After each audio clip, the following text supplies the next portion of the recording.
আজ তোমাদের তৃতীয় শ্রেণীর পরিবেশ পড়াবো বলে হাজির হয়েছি। আজ তোমাদের বইয়ের 147 পারা থেকে পড়ানো শুরু করব। সজাগ থেকো, ভুলে যেও না। 1 নম্বর পর্ব। দেখো এখানে কি বলেছে। কুমকুম খুব ভালো মেয়ে, সব নিয়ম মেনে পথে চলে, গাড়িগুলোকে মুখোমুখি রেখে ডান দিক দিয়ে হাঁটে যাতে সামনের দিক থেকে আসা গাড়িগুলোকে খেয়াল করতে পারে। ফুটপাত থাকলে তার উপর দিয়েই হাঁটে। রাস্তা পেরোতে হবে আগে দুদিক দেখে নেয় কোন দিক থেকে গাড়ি আসছে কিনা। শহরের রাস্তা পেরোয় জেব্রা ক্রসিং দিয়ে। রাস্তা পারাপারে মানুষের ছবি দেওয়া সিগন্যাল সবুজ দেখলে তবেই রাস্তা পেরোয়। রাস্তা পেরোনোর সময় বড়দের হাত শক্ত করে ধরে রাখে। চলন্ত গাড়ি থেকে লাফিয়ে নামে না। কেউ মোবাইলে ফোনে কথা বলতে বলতে রাস্তা পার হলে বারণ করে। মোটর বাইকে চাপলে হেলমেট পরে নেয়। দেখো রাস্তা পারাপার হওয়ার বেশ কয়েকটা নিয়ম আমাদের বন্ধু কুমকুম মেনে চলে। তোমাদের পড়ানো হচ্ছে কারণ তোমরাও এগুলো মেনে চলবে, ঠিক আছে? দেখি তো এরপরে কি রয়েছে। ছল উঠেছে, বাজ পড়ছে। আচ্ছা, এই সম্পর্কে কিছু পড়ানো আছে, দেখি তো। জেব্রা ক্রসিং মানে কি জানো? রাস্তা জেব্রার গায়ের মতো দাগ থাকে, সেটাই জেব্রা ক্রসিং। গতকাল কুমকুম কলকাতায় গিয়েছিল। সিগন্যালে মানুষের ছবি দেওয়া সবুজ হওয়া পরেই সে রাস্তা পেরিয়েছে। পথে যেতে যেতে ঝড় এলে কুমকুম গাছতলায় দাঁড়ায় না। ঝড়ের সময় কার মাথায় নাকি গাছের ডাল ভেঙে পড়েছিল, সেই শুনে ও খুব সাবধান হয়ে গেছে। ঝড় এলে ছুটে যায় কাছাকাছি কোনো বাড়ির বারান্দায়।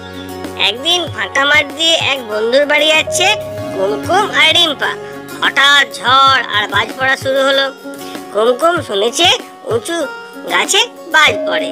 দাঁড়িয়ে থাকলে বাজ যদি ওর উঁচু গাছ ভাবে, তাই ও রিম্পাকে মাটিতে হাত পা জড়ো করে ও মাথা নিচু করে বসতে বলল। নিজেও ওই একই ভাবে বসে পড়লো। খানিকটা পরে বাজ পড়া কমলো, তবে বৃষ্টি কমলো না।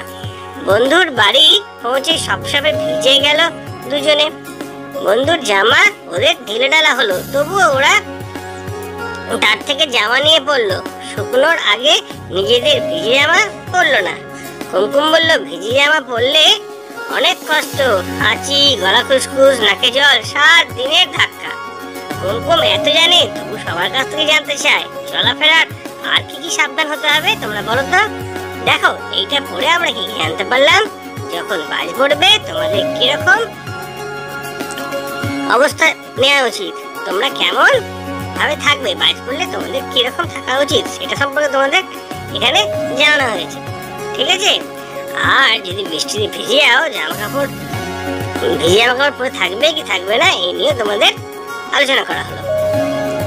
যদি ভিজে জামা কাপড় পরে থাকো তাহলে কি সমস্যা হতে পারে সেটা বলা হলো। তারপরে দেখি দলে করি বলা বলি, তারপরে লিখে ফেলি। সাবধানে চলাফেরা করার জন্য কুমকুমের আর কি কি করা উচিত নিচে তোমাদের পরামর্শগুলো লেখো। দেখো এক জায়গায় রয়েছে সমস্যা, আর এক জায়গায় রয়েছে কি করলে ভালো হয় বলে ভাবছো। দেখো যদি এমন সমস্যার মধ্যে আমরা পড়ি, পায়ে চামড়ার জুতো অথচ রাস্তায় জল জমেছে, তাহলে আমরা কি করব? জুতো খুলে হাঁটলে ভালো হবে, ঠিক আছে? তারপরে দেখো রাস্তা পেরোতে গিয়ে সিগন্যালের আলো হঠাৎ লাল হয়ে গেছে, তখন কি করব? গাড়িগুলো দাঁড়িয়ে পড়লে আমি রাস্তা পার হব, তার আগে রাস্তা পার হওয়ার কোনো কারণ করা দরকার নেই।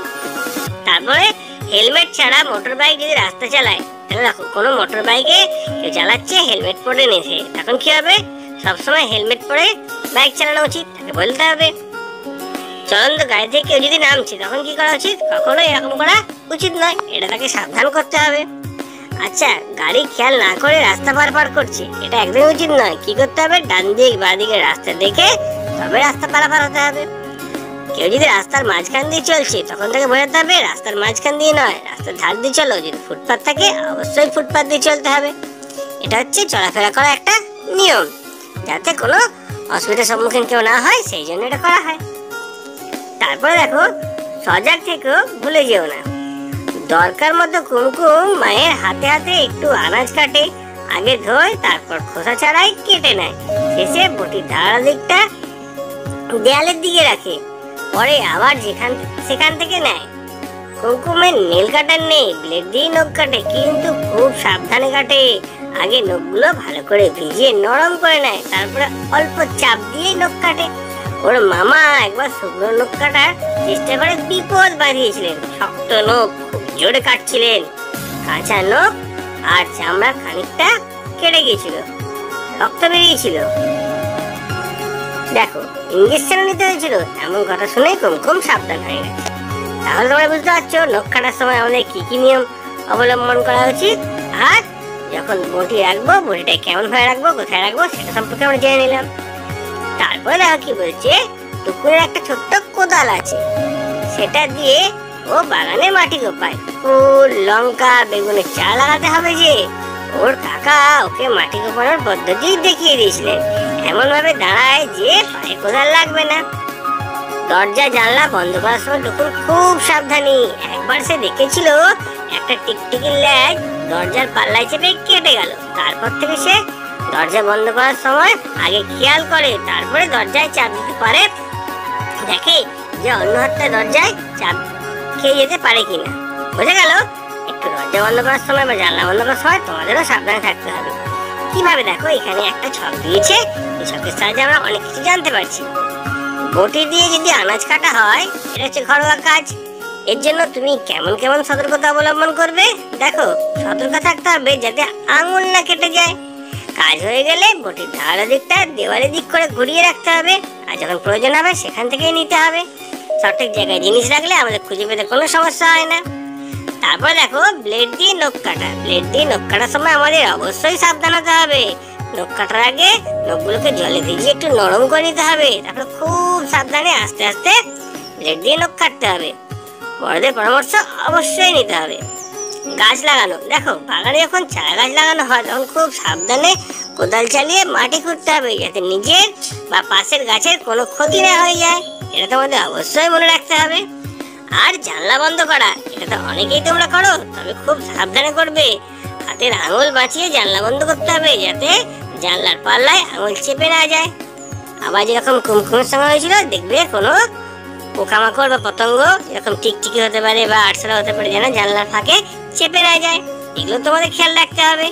সকলের তরে সকলে আমরা, প্রত্যেকে আমরা পরের তরে, এটাও মনে রাখতে হবে। পরিবেশে সবাইকে বাঁচানোর দায়িত্ব আমারই। দেখো, এত অব্দি পড়িয়ে দিলাম। যদি ভিডিওটা ভালো লাগে লাইক, কমেন্ট, শেয়ার করবে। চ্যানেলে নতুন থাকো, চ্যানেলটা সাবস্ক্রাইব করবে।